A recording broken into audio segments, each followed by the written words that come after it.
It doesn't get much better than a perfect groomed track, blue sky, the sun and high temperatures, and we had that today. We were fortunate enough to ride the CRF250R and the CRF450R 2020 model, and yeah, what bikes they are. You know, Honda have been having a push of recent years.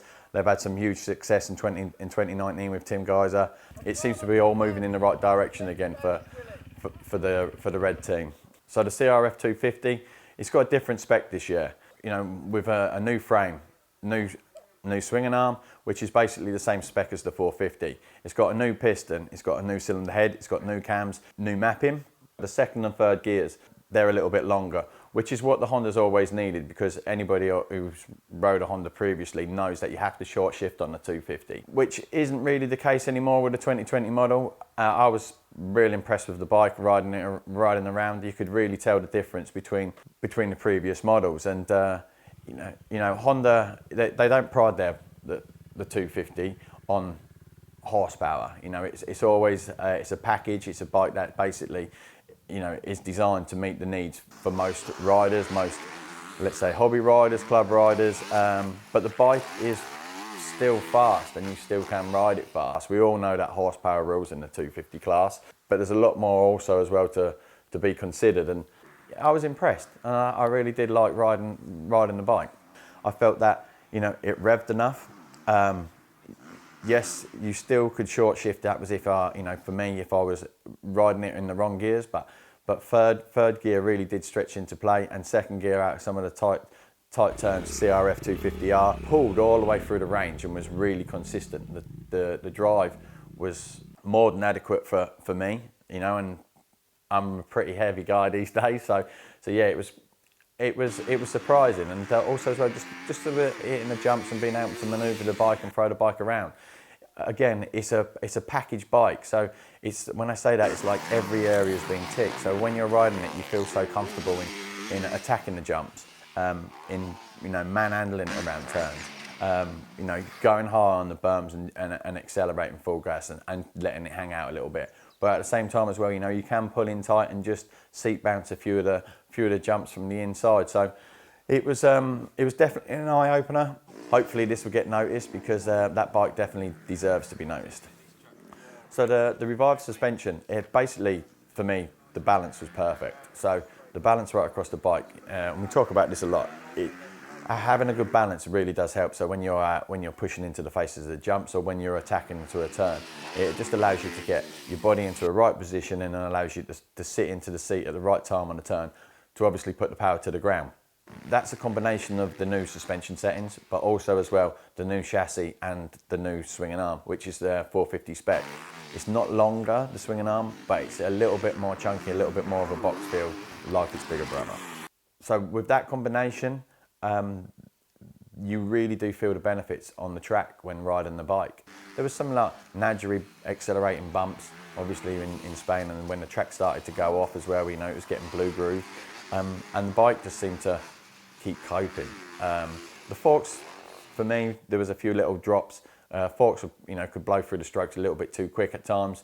That's an easy fix, and certainly as well, you know, if I was riding on point at every time, then I wouldn't get that feeling. But it's worth mentioning, because it's definitely an area that I would address. The brakes are good, the drive's good, ride's perfect, doesn't unsettle you when you're riding around on the track, power delivery's good. And how does the bike feel all together? As a package, you don't get a better ride. The feeling was great, the bike felt good, so much fun to ride. I didn't get tired, and I could work the bike, ride the bike, and just really enjoy, you know, just really enjoyed putting down the laps and attacking the jumps and also attacking the turns. That's the suspension, the chassis, the swinging arm, all working in harmony. The bike really has a good balance. Basically, the Honda is a little bit down in its class on power, but it offers so much more than just brake horsepower. The bike, all in all, is a tool that basically will allow you to experience new lines and just really work on your riding ability. It was something that I really enjoyed riding today.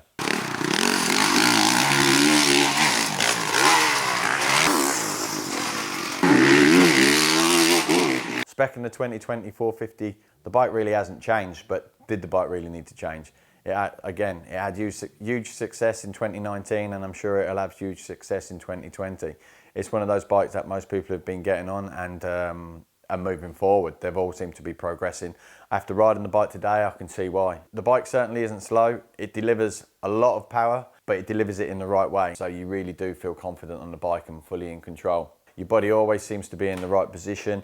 You never seem to be caught off guard. And if you are, you can quickly correct, whatever kind of mistake you've made. Having a bike that gives you that kind of feeling, you've got to give credit to the development team. It isn't much different to the 2019 model, but it doesn't really need to be. I was riding it and I was thinking, well, okay, so how could this bike, what can I say about this bike? How could it improve? Again, it would just be the front forks. The front forks were maybe just a tad bit soft. You had to make sure that you was on point, but the brakes are good, the power delivery is good. For me, a negative is the clutch. And obviously it being a cable clutch, but it shifts good, puts power to the ground perfectly. You can ride the higher gears, and just how compact the bike is, and how it allows you straight away to jump on and really steam into jump faces, scrub off a bit of speed, so you make sure that you hit the transition, because you could quite easily just send this bike as well. Honda have pushed most of their efforts into the 250. Both bikes have got the same feel. Honda pride themselves on that. They pride themselves on the way that the bike handles around the track, and you certainly do know that you're riding a Honda when you're riding around. It's just one of those bikes that when you're riding, it is really peg sensitive, so you can really move your body in the correct position.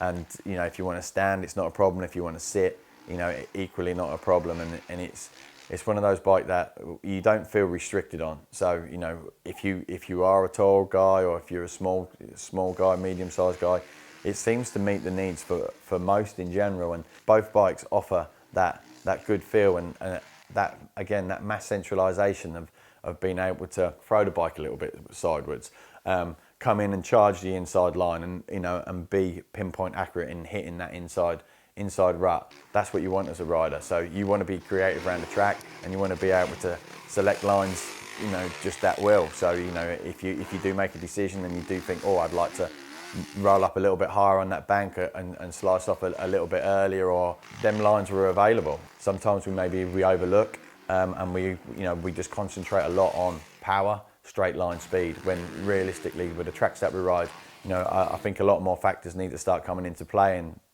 I think that's why Honda are having quite a good success in recent years.